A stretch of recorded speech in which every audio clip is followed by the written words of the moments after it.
Hello and welcome to Ani's Short Stories. I hope you enjoy this story. I'm going to try and upload a new story each day. The Shadow of Shide. Holly Arnold arrived in the quiet village of Shide as twilight draped the Isle of Wight in shades of violet and ink. The air was damp with the scent of moss and distant rain, and the village, tucked just outside Newport, seemed swallowed by an eerie hush.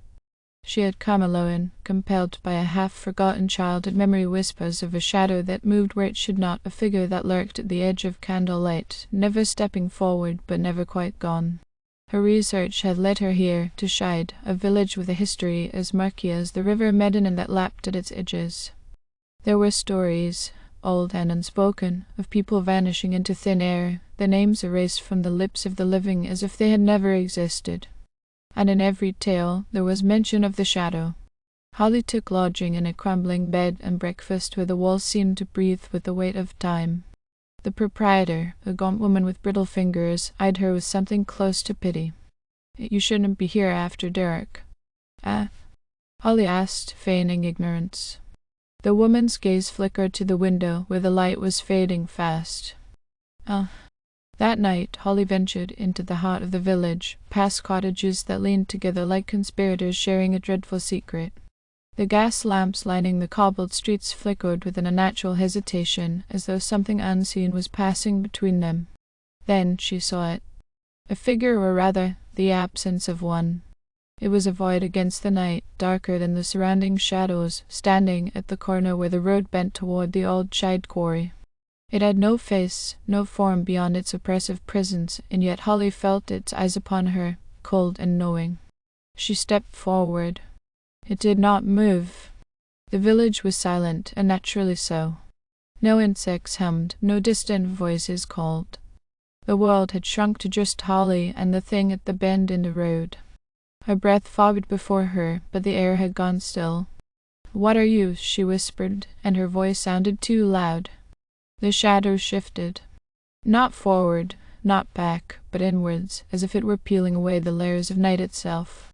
And then it spoke, or rather, the night spoke through it, a voice that rustled like dry leaves scraping over graves. A memory cracked open inside her. A childhood game of hide and seek near this very road, the feeling of being watched, the creeping certainty that something had been hiding in the darkness, waiting for her to find it. But she had run, and now she had returned. She took another step, but the ground beneath her foot was no longer solid. It yawned open, black and endless, and she fell not downward, but sideways into a place where time collapsed, where the village of Shide existed as it had 100 years before, where the names of the vanished echoed through empty streets. She landed hard, the breath torn from her lungs. The cobbled street beneath her hands was slick with something dark, something that pulsed like living shadows. The air was thick, charged with whispers she could not understand but could feel curling around her like unseen fingers. The village looked the same, and yet it was not. The houses loomed taller, their windows vacant black holes, and the gas lamps burned a sickly blue. She turned, heart hammering, and the shadow was there, waiting. "You left me once." Holly staggered back, every instinct screaming for her to flee, but where could she run? The streets twisted impossibly, leading only back to where the shadow loomed. Panic clawed at her throat as cold fingers brushed against her arm, not solid, yet suffocating, drawing her closer. A door swung open to her left. A house she had never seen before, though its presence felt disturbingly familiar. Light flickered inside, warm and inviting, a stark contrast to the oppressive dark pressing in from all sides. A voice, distant yet urgent, whispered her name. Holly forced herself to move, stumbling toward the door. As she crossed the threshold, the air shifted, thickening with unseen force. The door slammed shut behind her, and the whispers ceased. She turned, breathless, finding herself in an old parlor. A fire crackled weakly in the hearth, casting flickering shadows on the peeling wallpaper. The scent of dust and decay filled her nostrils. And there, sitting in an antique chair, was a figure wrapped in darkness, waiting. "You were always meant to return." Holly's pulse pounded in her ears. The firelight flickered, and the shadows deepened.